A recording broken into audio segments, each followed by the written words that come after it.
الحمدللہ رب العالمین والصلاة والسلام علی سید المرسلین اما بعد فاعوذ باللہ من الشیطان الرجیم بسم اللہ الرحمن الرحیم۔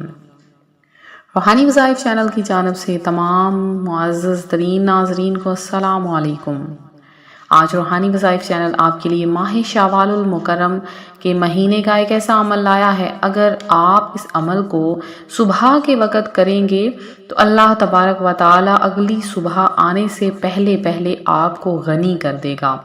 اور اگر آپ اس عمل کو رات کو کریں گے تو صبح ہونے سے پہلے اللہ پاک آپ کے لیے رزق کے تمام دروازے کھول دے گا، اور اگر آپ اس عمل کو دن کے وقت کریں گے تو شام ہونے سے پہلے اللہ پاک آپ کو لاکھوں کھربوں کروڑوں کا مالک بنا دے گا۔ یہ عمل کوئی عام عمل نہیں، اس عمل کی برکت سے اللہ تبارک و تعالی نے بہت سے گھروں کو آباد کیا، اس عمل کی برکت نے بہت سے گھروں کو آباد کیا ہے، رزق کی تنگیاں دور کی ہیں اور بہت سے وسائل کو آسان بنایا ہے۔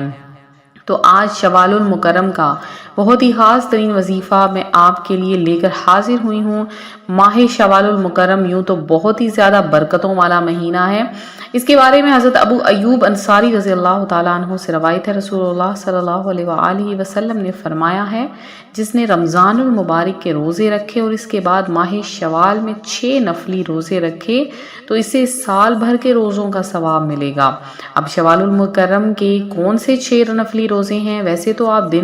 اس کے مہینے کے کسی بھی دنوں میں روزہ رکھ سکتے ہیں، لیکن عید کے 3 دن چھوڑنے کے بعد آپ لوگ جب اگر بہت زیادہ جو رمضان المبارک میں کمزوری ہو جاتی ہے وہ ختم ہونے کے بعد بھی روزے رکھ سکتے ہیں، چاہے تو پہلے 6 روزے رکھ سکتے ہیں عید کا دن گزار کر۔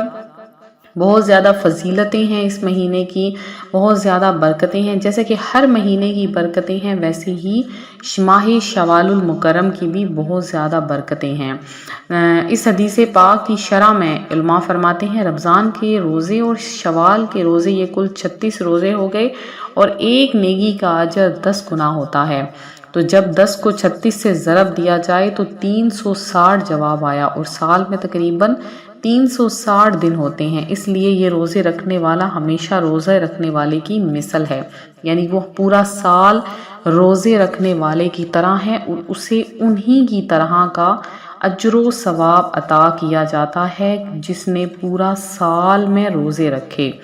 تو ماہ شوال المکرم ہی بھی برکتوں والا مہینہ ہے، اس میں بھی نفلی عبادات کیجئے، اس میں بھی کثرت کے ساتھ روزے رکھیے، اس میں بھی اللہ تبارک و تعالیٰ کا ذکر کیجئے۔ یہ نہیں کہ ہم نے رمضان المبارک میں کثرت کے ساتھ عبادات کی، روزے رکھے، مسجدوں کو آباد کیا، اللہ کا ذکر کیا، تسبیح و تحلیل کی، 24 گھنٹے ہمارے ہاتھوں میں تسبیح ہوتی تھی، تو اب اپنی نمازوں کو بھی قائم رکھیں، اپنے ذکر و اذکار کو بھی قائم رکھیں، اور اللہ تبارک و تعالیٰ کی راہ میں جو صدقہ و خیرات کرتے رہے ان کو بھی برقرار رکھیں، انشاءاللہ آپ کے لیے آسانیاں ہی آسانیاں ہوں گی۔ بعض لوگ کیا کرتے ہیں کہ ماہ رمضان المبارک آتا ہے تو خوب عبادات کر لی جاتی ہیں، اور جیسے ہی ماہ رمضان المبارک کا مہینہ ختم ہوتا ہے فوراً سے اپنی روٹین میں آ جاتے ہیں، نمازوں کو قضا کرنا، نعوذ باللہ، اللہ کا ذکر نہ کرنا، درود پاک نہ پڑھنا، تو یہ سب بدبختی کی علامات ہیں۔ تو آپ لوگوں کا رزق اسی وجہ سے کم ہونا شروع ہو جاتا ہے۔ آپ کوئی بھی وظیفہ کرتے ہیں تو اس وظیفے کے ساتھ ساتھ آپ لوگ نماز کی پابندی ضرور کیا کریں۔ جو شخص نماز کی پابندی نہیں کرتا اور پھر وظائف کرتا ہے اور پھر یہ امید کرتا ہے کہ ہمیں جنہوں نے وظائف بتائے ان کے وظائف سے ہمیں کوئی اثر نہیں ہوا، تو اس میں ہمارا کوئی قصور نہیں ہے، وہ قصور آپ کا اپنا ہوتا ہے کہ آپ لوگ نماز کی ادائیگی نہیں کرتے، لہٰذا نماز پڑھا کریں۔ انشاءاللہ آپ نماز پڑھیں گے، پھر عبادات کریں گے تو اللہ پاک آپ کی عبادتوں کو قبول کر لے گا۔ اور آپ پر رزق کی تمام تنگیاں ختم ہو جائیں گی انشاءاللہ عز و جل۔ رزق کی تنگی ختم اور دولت مند بن جائیں گے۔ یہ میرا نہیں بلکہ بزرگان دین کے بتائے ہوئے اعمال ہیں، اور انشاءاللہ غیب سے آپ کو رزق کی دولت ملے گی۔ اگر تو آپ زمیندار ہیں اور اب فصلوں کی کٹائی ہونے والی ہے تو اللہ پاک اسی رزق میں آپ کو اتنی برکتیں عطا کرے گا، آپ خود حیران ہو جائیں گے کہ ہماری یہ لاکھوں کی فصل تھی تو یہ تو کروڑوں کی فصل ہے، اسی میں ہی اللہ پاک اتنی برکت ڈال دے گا کہ آپ پورا سال بھی کھائیں گے، لوگوں میں تقسیم کریں گے،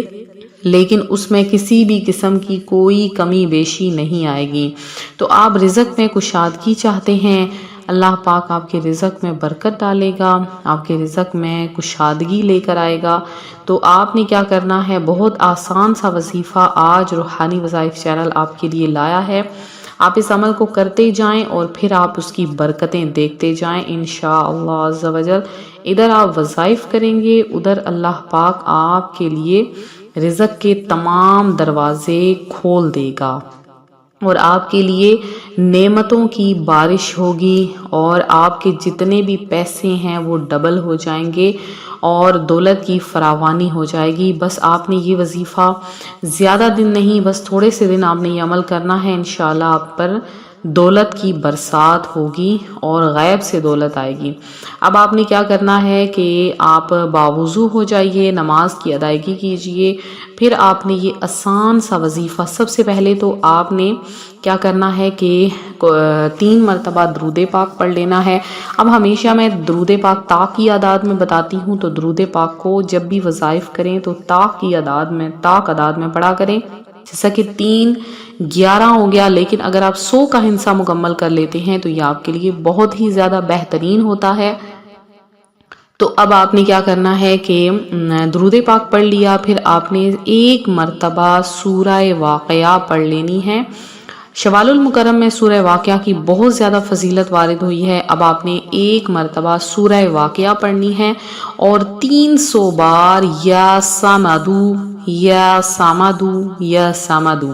300 بار یعنی 3 تسبیحات آپ نے پڑھنی ہیں، اور پھر آخر میں آپ نے درود پاک پڑھ لینا ہے۔ اب اللہ پاک سے اس کے لیے غیب سے آپ نے رزق کے لیے دعا مانگنی ہے، میرے مولا مجھے غیب سے رزق عطا فرما دے، میرے اوپر رزق دولت کی بارش عطا فرما دے۔ تو اللہ جل شانہ اس کے لیے غیب سے بے پہا رزق حلال کا بندوبست فرمائے گا۔ اس عمل کو کرنے والے پر رزق دولت بارش کی طرح برستی ہے، اور کچھ دن اس عمل کو مستقل مزاجی کے ساتھ کریں، 1 دن نہیں، 2 دن نہیں، لگاتار اس عمل کو کرتے رہیں ماہ شوال المکرم میں۔ انشاءاللہ اس کی برکتیں آپ دیکھیں گے، اللہ پاک غیب سے رزق کی دولت آپ کو عطا فرمائے گا۔ تو یہ تھا ہمارا آج کا عمل، ہمارا آج کا روحانی وظیفہ۔ آپ لوگوں کے لیے خصوصی دعاؤں کا اہتمام ماہ شوال المکرم میں کروایا جا رہا ہے، جلدی کیجئے۔ روحانی وظائف چینل میں اگر آپ کمنٹ کریں انشاءاللہ عز و جل آپ کا نام دعا میں شامل کیا جائے گا۔ ملتے ہیں اپنے اگلی ویڈیو کے ساتھ، فی امان اللہ۔